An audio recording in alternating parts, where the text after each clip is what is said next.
Everyone, good morning. Welcome back to my channel. আমি Piyali fashion চ্যানেলে সকলকে স্বাগত জানিয়ে একটা নতুন ব্লগ দিয়ে হাজির হয়ে গেলাম। আপনারা সকলে কেমন আছেন? আশা করি নিশ্চয়ই খুব ভালো আছেন। এখন হচ্ছে বেরোবো হচ্ছে ভ্যানিলা কেক, ভ্যানিলা আইসক্রিম এইসব আনতে যাবো, কারণ ছেলের স্কুলে কালকে সব কিছু লাগবে প্রজেক্টে। তাই ভাবলাম এখন বেরোই। ছেলের এই জাস্ট অনলাইন ক্লাস শেষ হলো, এবার আমার যা যা কাজ আছে ওগুলো করে তারপর আবার ব্যাকে আসবো। এসে আজকে এঁচোড় রান্না করব, কারণ এঁচোড় হচ্ছে রাতের খাবে বলে গেছে, তাই রাতের জন্য আজকে এঁচোড় করব। আর যদি পারি আজকে এঁচোড়ের কাটলেট করব। তো চলুন তাহলে আমি একটু যাই বাইরে বেরিয়ে জিনিসগুলো কিনে নিয়ে আসি। এখানে চলছে এঁচোড় রান্না। এঁচোড়টাকে ভালো করে তেলে একটু ভেজে নিই।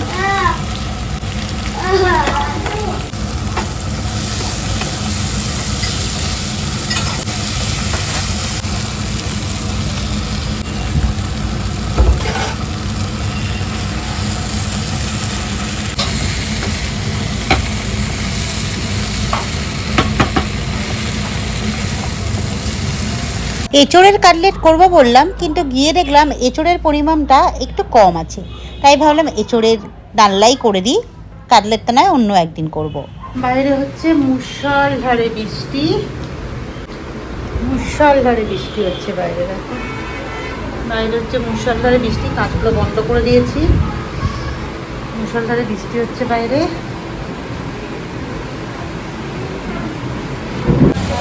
মুষলধারে বৃষ্টি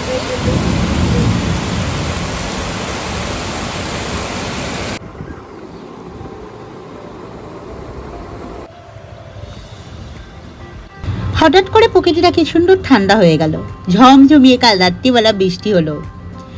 গরমের পরে যখন এক ফোঁটা বৃষ্টি পড়ে কত সুন্দর লাগে না? সেরকমই সকালের আমার পিছনের বাগানটা কত সুন্দর লাগছিল, আর ব্যালকনি থেকে আকাশটাও অসাধারণ লাগছিল। এখানে অনলাইন ক্লাস শুরু হবে, মাদার্স ডে সেলিব্রেশন, সেই জন্য এখানে সব কিছু কাল যেগুলো রেডি করেছিলাম টেবিলে অ্যারেঞ্জ করে দিয়েছি। এখানে আমার ছেলে বানিয়েছে ভ্যানিলা কেক, আইসক্রিম, কি বলবে আমি জানি না ওগুলো। আমার জন্য একটা, আমার ছেলের জন্য একটা। এই জাস্ট অনলাইন ক্লাস শেষ করে এসে ব্যালকনিতে বসলাম। কালকে মারাত্মক লেভেলের বৃষ্টি হয়েছে। গরমের পরে যখন এই বৃষ্টিটা হলো না, বেশ সুন্দর লাগছিল। আর আজকে অনলাইন ক্লাসে আমিও জয়েন করেছিলাম, কারণ আজকে হচ্ছে স্কুলে মাদার্স ডে সেলিব্রেশন হয়েছে। তারপরে ওই রবীন্দ্র জয়ন্তী উৎসব অনলাইনে ওরা পালন করেছে, তো সেইভাবেই আজকে ক্লাসটা চললো। আর ছেলেকে আজকে পুডিং কেক বা পুডিং আইসক্রিম যাই বলুন না কেন, কিছু একটা রেসিপি ওদেরকে বানানো শিখিয়েছে। তো দুটো কাপস বানিয়েছে, একটা ওর জন্য একটা মামামের জন্য।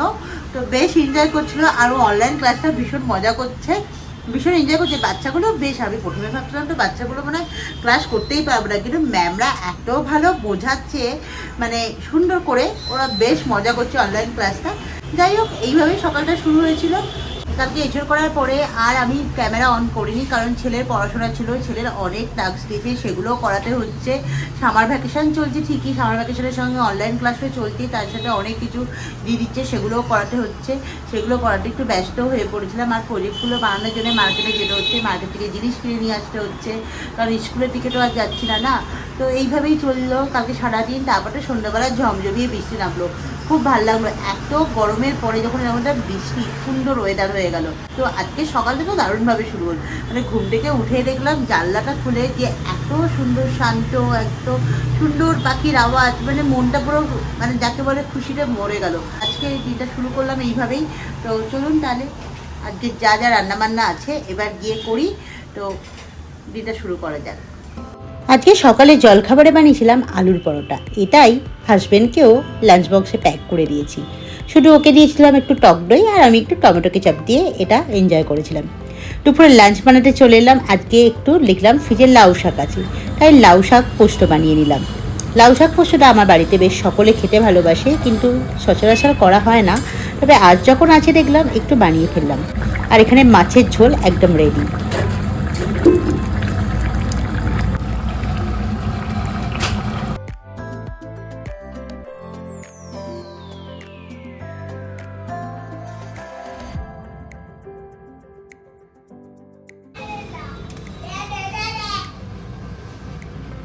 সকালের রান্না কমপ্লিট করে একটু জানলার ধারে এসে দাঁড়ালাম। আজকে ফ্যান চালাতে হচ্ছে না, বেশ ঠান্ডা ঠান্ডা ওয়েদার। এখন গিয়ে রাতের ডিনার বানাবো। আজকে রাতের ডিনারে বানাবো ধাবা স্টাইল চিকেন। রাতের ডিনারটা আমি সকালেই করে রেখে দিই, কারণ সন্ধ্যাবেলাটা পুরো টাইমই ছেলের ওপরে। তো এই ধাবা স্টাইল চিকেন বানানোর জন্য আমি চিকেনটাকে লেবুর রস আর টক দই দিয়ে 2 ঘন্টা ম্যারিনেট করেছিলাম। একটা মশলা রেডি করেছিলাম, ধনে, মৌরি, জিরে, শুকনো লঙ্কা, তার সঙ্গে গোটা গরম মশলা আর একটা স্টার অ্যানিস ভালো করে ভেজে গুঁড়ো করে নিয়েছিলাম। আর এই চিকেনটা বানানোর জন্য আমি সাদা তেল ইউজ করেছিলাম। সাদা তেলের মধ্যে আদা রসুনটা আগে ভালো করে ভেজে নিয়ে তার মধ্যে চিকেনটা ঢেলে দিয়েছিলাম। চিকেনটা ভালো করে ভেজে কষিয়ে তারপর মশলাটা মানে যে ভেজে রাখা মশলাটা দিয়ে দিয়েছিলাম। নুন মিষ্টি পরিমাণ মতন দিয়ে ভালো করে সিদ্ধ হয়ে গেলে চিকেনটা দিয়ে দেবো টমেটো কুচি আর তার সঙ্গে ডায়মন্ড শেপের কাটা পেঁয়াজ, তারপর সব শেষে দেবো বাটার। হয়ে গেলই আজকে ধাবা স্টাইলের চিকেন। কিচেনে ফুল রাখিনি, তাই আমার ছাদ বাগান থেকে এরকম সুন্দর একটু পাতাবাহারি গাছ আর এইরকম একটা ফুল আমি কেটে নিয়ে এলাম। এটা একটু কিচেনে রাখবো, কারণ কিচেনের ফুলটা অনেকদিনই রাখা হয়নি, আর আজকে একটু মন থেকে ইচ্ছা হলো একটু ফুল রাখি, কারণ আমার কিচেনে এরকম সুন্দর করে সাজিয়ে রাখতে বেশ ভালো লাগে। এটা কোথায় রাখবো সেটাই দেখছি। আর পাতাটা এখানটাতেই থাক। দেখুন কর্নারটা কি সুন্দর দেখতে লাগছে না? আমার তো ভীষণ ভালো লাগে। বিকেলবেলা ছেলের জন্য একটু চাউমিন বানালাম আর রাতের চিকেনটা একটু গরম করে নিলাম। আবার রাতের দিকে একটু গরম করে নেবো। তো এই আজকের ব্লগটা এই পর্যন্তই থাক, আবার কোনো নতুন ব্লগ নিয়ে হাজির হয়ে যাবো। টাটা, সকলে ভালো থাকবেন, সুস্থ থাকবেন।